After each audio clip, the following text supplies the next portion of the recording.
Здравствуйте, уважаемые телезрители! Вы смотрите программу «Гюнтар ТВНД». И сегодня напоминаем, у нас на повестке дня более 24 вопросов, один из ключевых которых правительственный день. И на правительственном дне будет заслушана информация правительства о проделанной работе по инвентаризации законодательной базы Кыргызской Республики на март 2016 года. И у меня вопрос, Абдулвахап Мамадар Расулович, насколько вы видите данную законодательную базу в экономическом секторе устарелой? Необходимы ли какие-то изменения, тем более в свете вступления Кыргызстана в ЕАЭС? Да. Вы знаете, по данным Национальной ассоциации бизнесменов, да, у нас около 3400 законов, инструкций, положений, которые касаются именно экономического блока, именно предпринимателей. Если вот так посмотреть, все, они лежат тяжелым грузом на плечу предпринимателей. Потому что есть инструкции, законы, которые были приняты с 1960-70-х годов.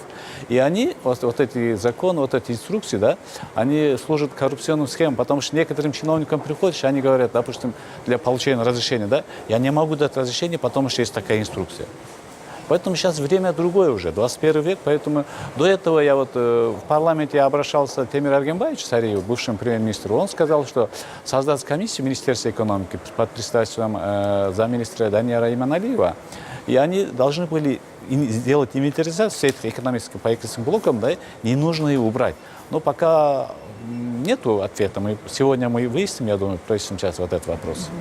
Чулпан Эдиновна, какой сектор из законодательной базы Кыргызской Республики вы видите, который необходим изменениям, каким-то, может быть, поправкам и улучшению? Ну, вы знаете, по секторам сложно сказать. Наверное, вот сейчас только мой коллега сказал, что на самом деле, конечно, сфера предпринимательства, регулирования, да, потому что мы просто опаздываем, потому что с одной стороны мы говорим о строительстве рыночной экономики, а с другой стороны инструменты для регулирования, да, они абсолютно с советских времен остались. Да? Ну и второе, это, конечно, и в первую очередь для поднятия экономики, мне кажется, необходимы изменения, все, что касается справедливости и судебной системы. Это одна из самых актуальных, потому что в страну не придут инвестиции, и предприниматель, любой, иностранный или местный, он не будет чувствовать себя в безопасности, и, следовательно, бизнес развиваться не будет до тех пор, пока не будет справедливой судебной системы, независимой. У нас же сейчас как? Вот политическая целесообразность, она зачастую превалирует над законом. Понимаете? Вот проблема вот в этом заключается. Но вот вот сегодня в повестке дня, в частности, вот стоял, например, вопрос о два законопроекта, они альтернативные. Это законопроект, который был предложен правительством о размерах страховых взносов в социальный фонд, социальных взносов, и законопроект, который мы продвигали. Название то же самое. Наш во втором чтении, правительство вносит в первом чтении. Этот проект направлен на изменение ставки социальных страховых взносов. Потому что, к сожалению, вот эти ставки, которые постановлением правительства были утверждены, да, они совершенно грабительские в отношении социально уязвимых. Мы предлагаем эту систему изменить, чтобы ставки были дифференцированными, и богатые платили больше, а социально уязвимые, чтобы ставки страховых взносов были в значительной степени уменьшены. Потому что весь прошлый год землевладельцы мелкие, да, они на митинги уже вынуждены были выходить, и соцфонд перестал собирать вообще взносы, перестали поступать в казну. Но завтра вот у нас, мы к согласию пока не пришли. Сегодня мы сняли эти два вопроса. Надеюсь, что завтра соберутся представители всех фракций, социальный фонд, и мы придем к общему согласию. У нас и так парламент упрекает в том, что он олигархически защищает интересы в первую очередь богатых. Но вот сейчас парламентарии инициировали закон, наоборот, в защиту бедных. И правительство уперлось рогом, не хочет признавать свою ошибку и исправлять эту ошибку. Очень тяжело в таких условиях работать, но тем не менее, потому что мы понимаем, что предназначение парламента в первую очередь это защита интересов народа.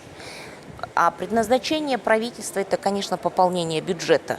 Но мы должны делать таким образом, наша задача заключается в том, чтобы пополнение бюджета было разумным, чтобы не сдирали 10 шкур с простых граждан. Вот. То есть эти законопроекты, инициированные группой депутатов, в том числе вами, и законопроекты, инициированные правительством, они, получается, друг другу противоречат, да? Да, мы пока не можем прийти к И согласию. какой из этих вопросов остался? Правительство или все-таки инициированные Нет, мы депутатами? сняли оба вопроса.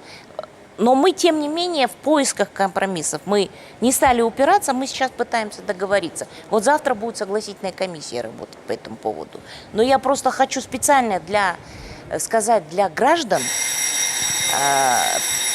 сказать, что на самом деле мы пытаемся защитить интересы простых граждан. И таким способом тоже. Спасибо большое. Абдулвахад Мамадрасулович, если вернуться к повестке дня, в частности, к правительственному дню, Чолпан Эдиновна выделила сферу судебных органов власти. Что касается международного, вы являетесь членом Комитета по международным делам. Какой вы выделяете сектор международным, либо экономического характера, либо дипломатический, который также необходимо изменить, или какой из них отстает или хромает к современным реалиям жизни? Вы знаете, недавно вот Евросоюз нам принял систему преференций ВСП+, программу. И сейчас наши предприниматели могут более 6 тысяч наименований товаров беспошлино поставлять в Евросоюз. Это очень хорошая возможность, потому что наши предприниматели очень много ждали от Евразийского экономического союза, но там ожидания не сбылись. Там все осталось на словах. А теперь нам население и богатое население, около 500 миллионов человек, да, открывает свои двери. Мы должны воспользоваться этим возможностью, потому что у нас в Средней Азии, в других государствах нет такой преференции. Теперь у нас есть хорошая возможность привлекать инвесторов, здесь открыть хорошее производство и продавать свои товары. У нас что хорошего? У нас есть хорошие продукты, экологически чистые, сейчас которые ценятся в мировом рынке. Мы можем с соседними нашими странами не можем конкурировать по количеству, но зато мы можем перейти к качеству. Тем более качественные вот эти продукты, они стоят 2-3 раза дороже. Поэтому, во-вторых, вот именно по это включение ВС+, он поднимет уровень наших предпринимателей. Они уже на международном уровне могут что-то научиться, уже будет конкурентоспособны, хотя бы в Средней Азии. Мы здесь будем стоять выше, если мы воспользуемся этим возможностями. Вот недавно была комиссия Евросоюза именно по этим вопросам. Теперь нам надо сейчас... У нас у USAID был хороший проект по повышению уровня предпринимателей для выпуска своих товаров, экспорт товаров. Вот это приостановилось. Нам сейчас надо... соглашение с Америкой, экономическое соглашение с правительством сейчас сделать, вот эти проекты надо возрождать, потому что государство сам не может выделить деньги, а то, кто помогает, мы не можем воспользоваться их условиями.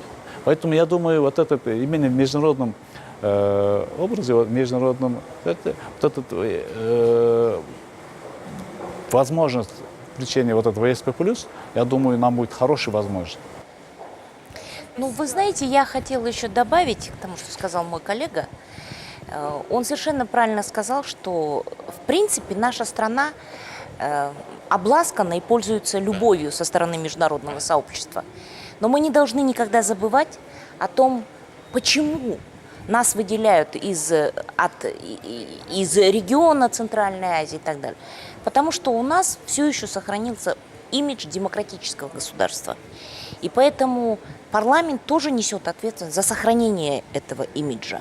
И поэтому вот такого рода инициативы скандальные, как вот вчера было, например, да, по поводу СМИ, да, парламентарии тоже, вот, чувствуя свою ответственность, они должны инициировать разумные вещи.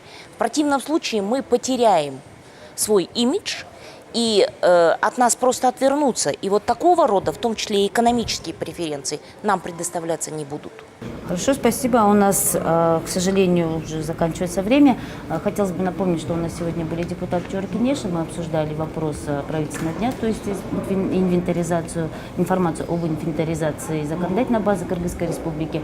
Также после обеда будет рассмотрен ряд проектов законов, в том числе проекты о конфликтах интересов, о пробации, о судебных приставах, а также поправки в ряд законов. Спасибо вам большое. До свидания.